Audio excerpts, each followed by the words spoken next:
Today I'm bringing you guys the deck profile of Infernoid. This is personally my favorite version of Infernoid I like to run. So here's the deck profile. So I run one blaster, obviously. All Infernoids run it. It's a flame. The whole deck is pretty much fires. You can discard it to the graveyard, destroy one card, or you can special summon it from the graveyard by banishing 2 fires. The one card trooper, personally I only like to run one because well, it's a little, he ain't gonna survive. The one Lila, she's pretty much a monster, and she's an MST, and she sends 3 cards to the graveyard at the end phase.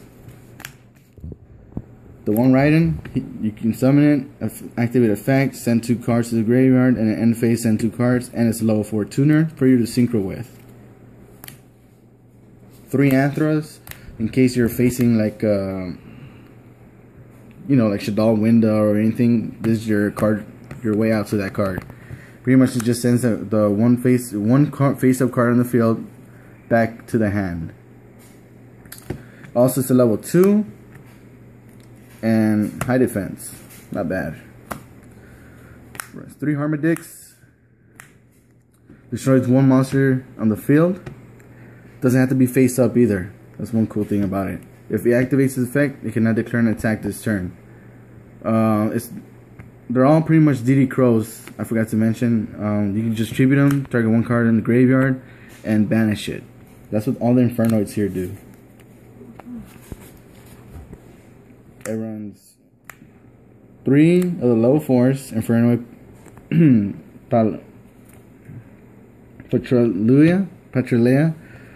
The MST of the deck pretty much pops 1 back row, and then you cannot declare an attack this turn, but you can also use it to exceed to level 4 ranks. So it's not a bad card. I run 2 of the level 5 because he's not really the greatest card in this deck, but he can also be used as resource in the deck to banish cards, to especially the bigger ones. He's good just in case you face decks that is not Shadal's or Burning Abyss. Pretty much if you face Clifford's or any rogue deck, pretty much it's a really great card. You pretty much just, if you inflict battle damage when it battles a monster, you can discard 1 card from your opponent's hand, send it to the graveyard. 3 of the level 7s.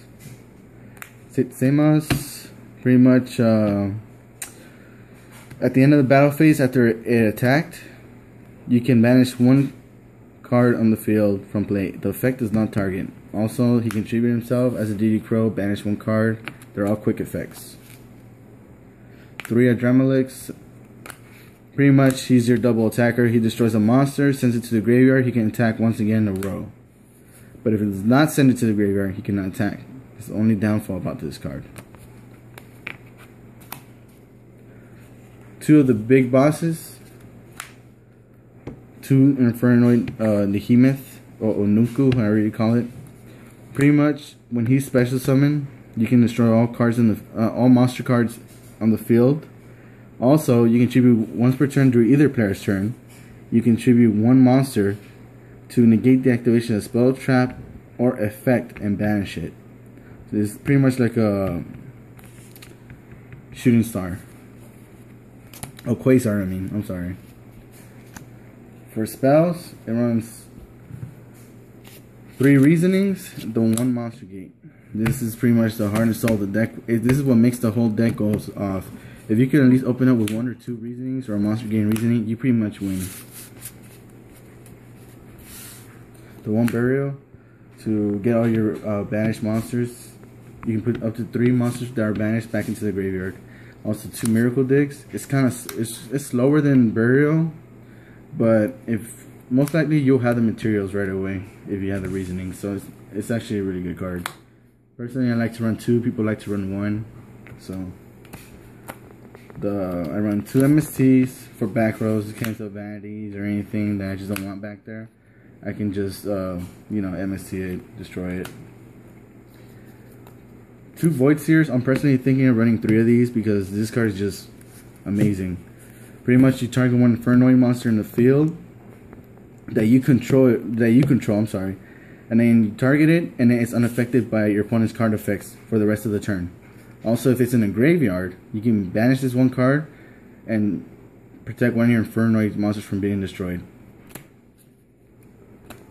One Raigeki, just in case you want to clear up the field, or they have like the Vanity's Fiend, or they have the Majesty's Fiend up in the field.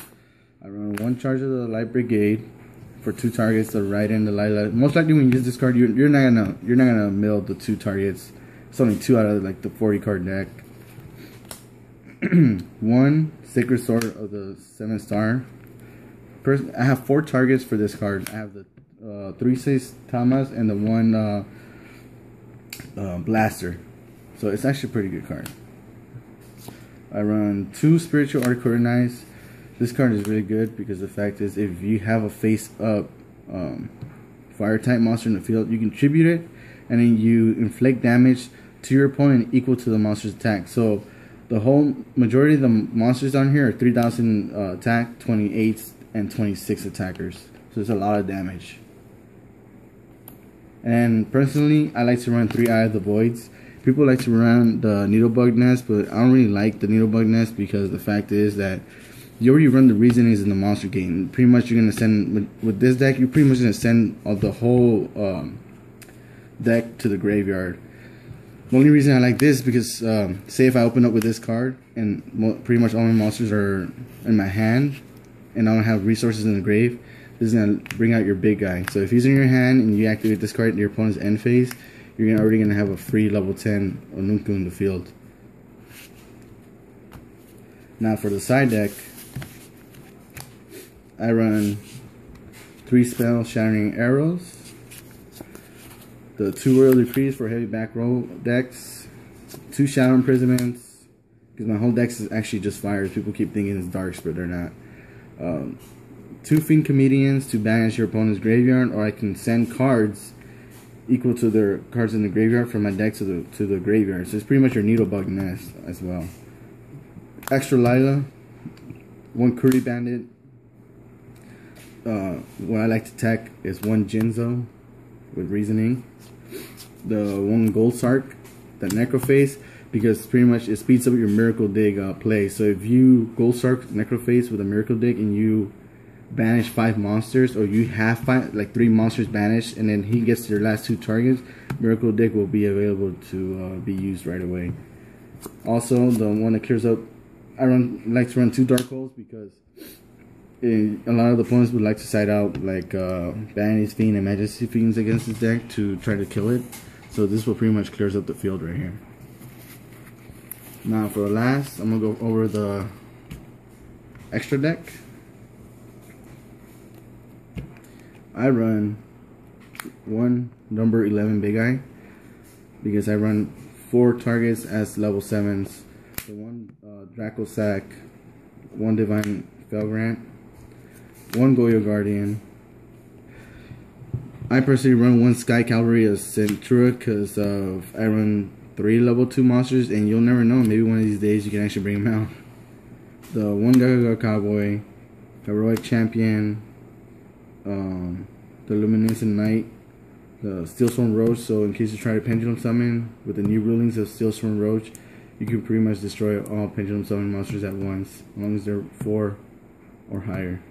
I mean, in case, I'm sorry. You detachable material and pretty much negate a special summon and destroy them pretty much. So, also the 1 Honor Arc, the Exciton Knight, obviously, the Level Chain to open up graveyard place, the Biz Dweller to pretty much screw up whoever likes to activate cards in the graveyard. Now, one personal thing I have to go over with you guys is that this deck, they're all inherent summons. You don't have to reveal to special. You pretty much just special summon them. Even if they're special summoned from the grave, they do not start a chain. So if they try to soul drain you, it's not actually going to affect you because it does not start a chain. Well, that's pretty much my deck profile on Infernoid. Thanks for watching, guys.